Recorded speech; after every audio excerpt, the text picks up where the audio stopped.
En los últimos años, Pedro Baños se ha convertido en un personaje público de enorme relevancia en España. Este coronel del ejército en la reserva, que llegó a ser jefe de contrainteligencia y seguridad del ejército europeo en Estrasburgo, es considerado por cientos de miles de españoles como una opinión independiente y valiosa en cuanto se refiere a geoestrategia y política internacional. Sus participaciones en programas de televisión atraen grandes audiencias. Sus vídeos en YouTube rápidamente consiguen decenas de miles de visualizaciones. Sus libros se han convertido en superventas en más de 10 idiomas. Salvando las distancias, por el interés que genera y por su independencia, su figura se asemeja a la de Alfredo Jalife en México, un generador de opinión independiente cuyos análisis están bien fundamentados porque los construye sobre información relevante y de calidad que los medios de comunicación generalista ignoran, desconocen o no se atreven a considerar. Las opiniones de Pedro Baños sobre geoestrategia pueden gustar más o menos, pero es de justicia reconocer que están bien fundamentadas. Pedro Baños no es un hispanista, o al menos no se declara como tal, aunque, como no puede ser de otra manera en el caso de una persona con sus amplios conocimientos, aboga por un acercamiento cultural y económico hacia los países hispanoamericanos, y a menudo habla del enorme potencial del poder blando de la hispanoesfera. En realidad, desde nuestra perspectiva, diríamos que es un hispanista, pero él no lo sabe aún. Por último, si hay algo de lo que no se puede dudar, es de que Pedro Baños, como buen militar, es un patriota sincero. Yo no tengo ninguna ideología como militar, como soldado. Mi única ideología, clarísimamente, es España, los españoles, la democracia y la libertad. Defender los intereses de España, fundamental. Una vez más, fíjese, yo no me canso de repetirlo. Aquí detrás tenemos la bandera de la Unión Europea, pero por encima de todo, España. Si defendiendo los intereses de España, además defendemos los intereses de Europa, por mi parte encantado, si no, por encima de todo los intereses de España. Y ojo, no siempre son coincidentes, y menos en la Europa actual, como vemos, muy fraccionada, muy dividida. Es difícil no percibir que detrás de sus opiniones moderadas, precisas, expresadas siempre de excelentes formas, se revela una vocación de servicio a la ciudadanía española que cuesta encontrar en el panorama político o mediático. Bueno, pues en el año 2018, Pedro Baños estuvo a punto de ser nombrado director del Consejo de Seguridad Nacional, adjunto a la presidencia del Gobierno.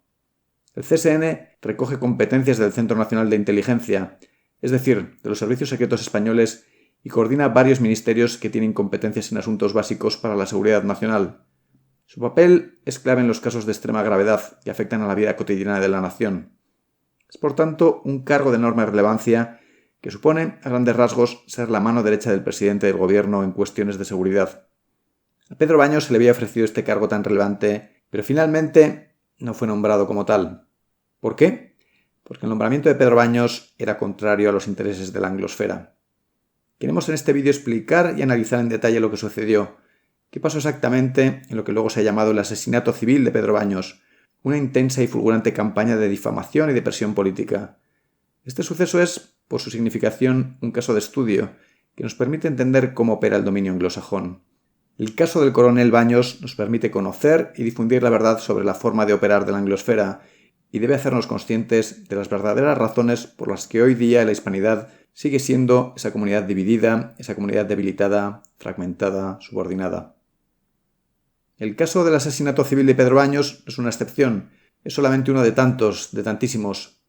Pero en este caso, gracias a la fortuna y al trabajo de los hackers, hemos podido profundizar, escarbar y llegar a palpar los hechos reales, como si fuéramos arqueólogos de la actualidad.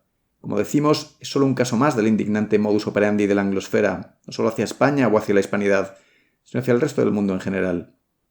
Si no somos conscientes de estas actividades en las sombras, de estas estrategias oscuras, es imposible comprender gran parte de lo que pasa en la actualidad, de comprender por qué habitualmente las cartas caen del lado de los intereses anglosajones. En la operación para frenar el nombramiento de Pedro Baños destacan la enorme rapidez y contundencia en la respuesta, y revelan la preocupación por que un personaje independiente y patriota pueda llegar a tocar poder en España. Vayamos a los hechos concretos del caso Baños, porque, como decimos, son verdaderamente reveladores del modus operandi del mundo anglosajón.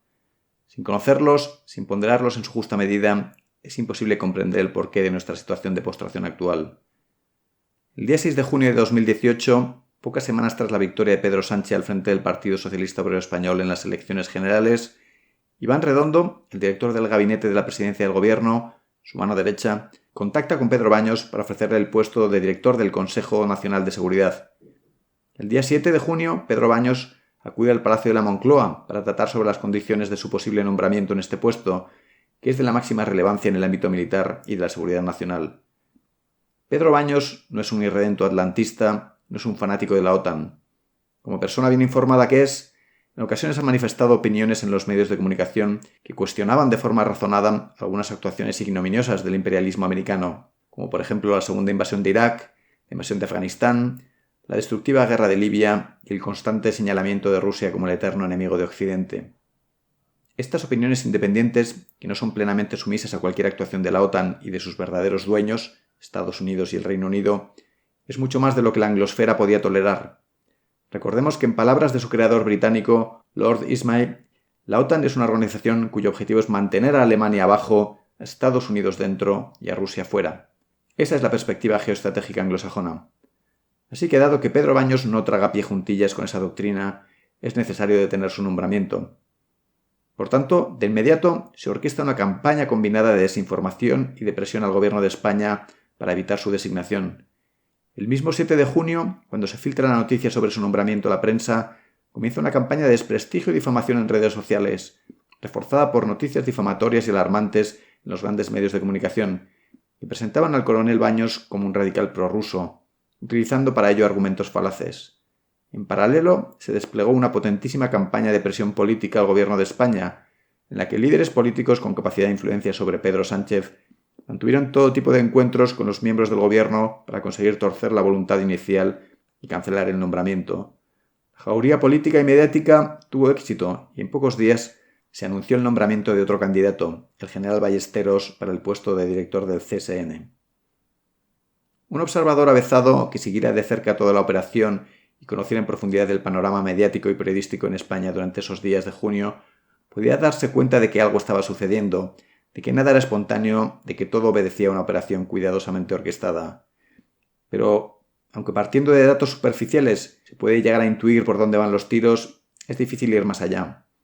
Afortunadamente, en el caso de Pedro Baños, contamos con información interna crítica que nos permite entender a la perfección qué sucedió e inferir cuál es el comportamiento habitual de la anglosfera para manejar estas situaciones. Y esto ha sido así gracias a los hackers de DigiLeaks, que han conseguido obtener y publicar información privada de un supuesto think tank británico llamado el Institute for Statecraft.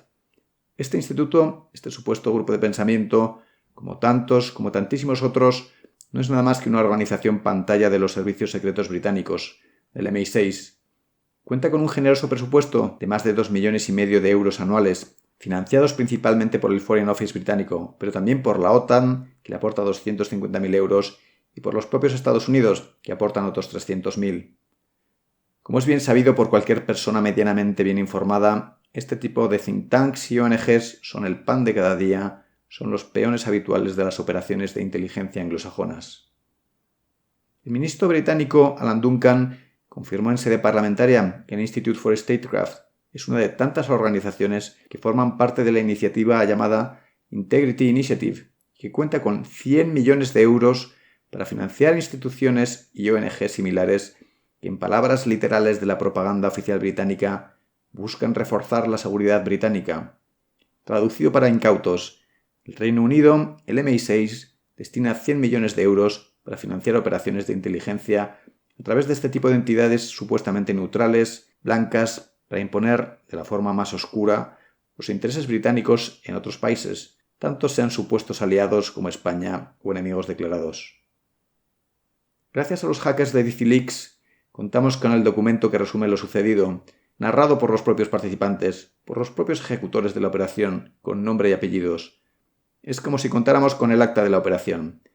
Y así podemos saber que en el Institute for Statecraft hay una célula de seguimiento sobre los temas que afectan a España, compuesta por periodistas españoles que monitorean y lanzan con rapidez campañas de acoso y desprestigio. En concreto, esta célula estaba liderada por Nicolás de Pedro, contratado a tiempo completo por el propio instituto, y en ella participaban también los periodistas Borja Las Heras y Enrique Badía Masoni. Nicolás de Pedro escribe habitualmente en el principal periódico de España, El País, del grupo Prisa, como no. Ya hemos explicado en varios vídeos que tal y como narra Alfredo Jalife, Prisa es un baluarte del globalismo anglosajón en España. Ya saben, el grupo Prisa, El País, que forma parte del conglomerado anglosajón. Mucha gente cree que El País es un periódico español, bueno, no tienen ni idea de lo que están hablando. Desde el punto de vista geopolítico, pertenece a un conglomerado globalista, neoliberal, muy vinculado a los banqueros Rothschild, incluso tiene fuertes acciones la banca HSBC en el grupo Prisa El País. Son muchos los datos que así lo refrendan, como por ejemplo la presencia abrumadora de empleados de Prisa en el Instituto Elcano. Nicolás de Pedro también escribe en el periódico El Español, y siempre con tono radicalmente antirruso. Borja Las Heras ha sido el director de la sede madrileña del Council of Foreign Relations, el famosísimo CFR, una de esas pocas organizaciones discretas de carácter casi masónico, como el Club Bilderberg, el Club de Roma o la Trilateral, que se encuentran en la cúspide de la pirámide de las organizaciones anglosajonas de control mundial. Borja Las Heras y Nico de Pedro han sido miembros de la OSCE, la Organización para la Seguridad y la Cooperación en Europa, y han realizado varias misiones de observación electoral en los países de la antigua Unión Soviética y Europa del Este. Ya nos podemos imaginar cuál ha sido su actitud en estas misiones. Enrique Badía es simplemente un joven periodista catalán, antiguo redactor de Vice News. El hackeo de Wikileaks revela que esta célula es la iniciadora de la bola de nieve de desinformación contra Pedro Baños. La célula reacciona rápidamente a la filtración del nombramiento hacia el mediodía del 7 de junio.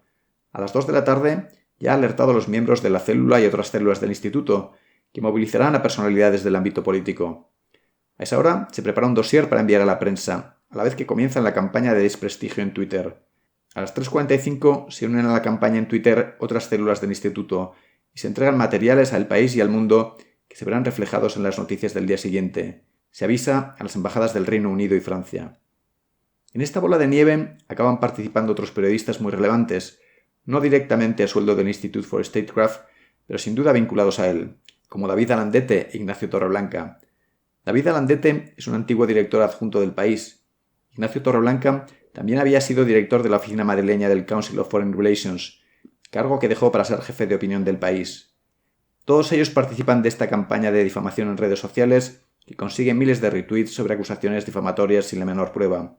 El 8 de junio aparecen noticias en el periódico El País y en El Mundo con grandes titulares, claramente contrarios a Pedro Baños. Pero lo más relevante, y seguramente lo más efectivo, es que además consiguen que se movilicen representantes de la élite política con verdadera capacidad de presión sobre Pedro Sánchez y su gobierno. En concreto, se sabe que Javier Solana, anterior secretario general de la OTAN y exalto representante para asuntos exteriores de la Unión Europea, presionó activamente. Javier Solana cumple con todos los requisitos del buen subordinado. Es miembro del CFR, es miembro de la Trilateral, es participante habitual del Club Bilderberg y sobra decir que es un atlantista y globalista extremo. Josep Borrell, actual representante de la Unión Europea para Asuntos Exteriores, sumiso mayordomo de George Soros, también participó en el acoso. Como guinda del pastel en contra del coronel Baños, no sabemos si por seguidismo estúpido, por simple ceguera intelectual o por sumisión a los intereses globalistas, los partidos de la supuesta oposición, Ciudadanos a través de Juan Carlos Girauta y el Partido Popular a través de González Pons, acabaron participando también de esta campaña de desprestigio. En resumen, los perros marcaron el camino y muchas ovejas siguieron el rebaño sin saber siquiera por qué. Una vez relatado el detalle de los hechos, elevemos la mirada y analicemos. ¿Qué es lo que ha sucedido aquí? Pues que los servicios secretos, los servicios de inteligencia británicos han conseguido imponer su voluntad en un tema tan importante para España como su estrategia de defensa nacional. ¿Cómo lo han hecho? El MI6, la institución de inteligencia británica dedicada a las operaciones exteriores, financia organizaciones que cooptan, que compran directamente voluntades. Estas organizaciones tienen a sueldo a numerosos periodistas, opinadores con presencia en medios. No solo eso, sino que gracias a la capacidad de influencia de esas instituciones hegemónicas en las que se apoyan, como el CFR, la Trilateral o Bilderberg, consiguen empujar las carreras profesionales de esos periodistas comprados, es decir, consiguen elevar a sus puntales para así infiltrar más profundamente la sociedad a controlar, el país a someter. El más claro ejemplo de esto es el caso de Torreblanca, que pasa indistintamente de ser jefe de opinión del país a ser jefe de opinión del mundo. Para esto vale pertenecer al CFR. Cuando se trata de subordinarse al mundo anglosajón, los periódicos aparentemente enfrentados se hermanan. Algo muy similar sucede con el caso de David Alandete, antiguo director del País, que ahora trabaja para el periódico ABC. La subordinación infecta a todos los medios. Estos personajes se mueven como pez en el agua y saltan de una organización subordinadora a otra, como Las Heras y Torreblanca, que están en el CFR y también han trabajado para el Instituto Elcano, han elaborado informes para la Open Society Foundation de George Soros o han trabajado para la OSCE. Además, consiguen apoyos de partidos de ambos lados del espectro político. En concreto, Borja Las Heras fue fichado como asesor en la Dirección de Seguridad Nacional por el PP y ha sido mantenido después en el puesto por el PSOE. Como hemos visto, además de iniciar las campañas de desprestigio en redes sociales y grandes medios de comunicación, los ejecutores a sueldo del MI6 dan la señal de alarma al entorno político, en donde figuras relevantes, también plenamente subordinados a los intereses anglosajones, tras décadas de carrera política plegándose a sus intereses, siendo el caso más obvio el de Javier Solana, hacen de correa de transmisión de estos intereses, presionando al gobierno español hasta que cede. ¿Cómo calificar todo esto? Tal vez si cambiamos los actores en este escenario nos sea más fácil interpretar lo que en realidad está sucediendo. Imaginemos que el Partido Comunista Chino crea y financia unas instituciones que contratan a sueldo a numerosos periodistas estadounidenses y que inicia una campaña de desprestigio para evitar el nombramiento de un nuevo secretario de Estado, un halcón contra los intereses chinos. Además, esta institución, financiada por el Partido Comunista, consigue que relevantes figuras de primer orden político en Washington, también a sueldo suyo, actúen para frenar el nombramiento de ese secretario de Estado norteamericano.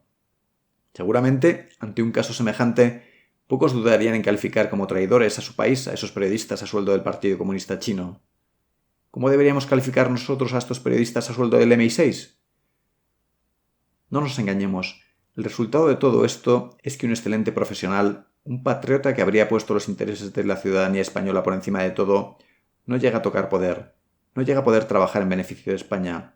El resultado es que se beneficia a los intereses británicos y se perjudica a los intereses españoles.